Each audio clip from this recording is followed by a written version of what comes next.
والسماء ذات البروج واليوم الموعود وشاهد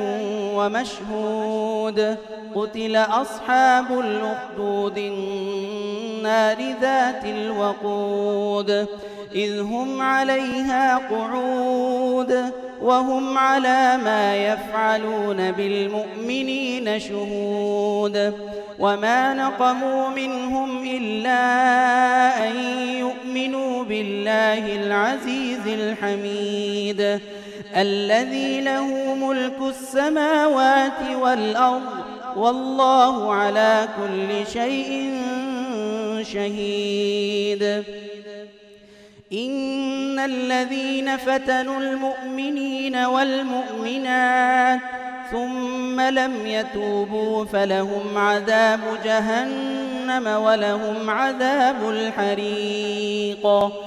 إن الذين آمنوا وعملوا الصالحات لهم جنات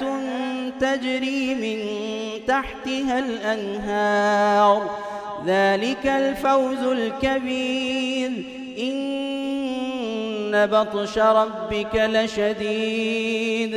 إنه هو يبدئ ويعيد وهو الغفور الودود ذو العرش المجيد فعال لما يريد هل أتاك حديث الجنود فرعون وثمود بل الذين كفروا في تكذيب والله من ورائهم محيط بل هو قرآن مجيد في لوح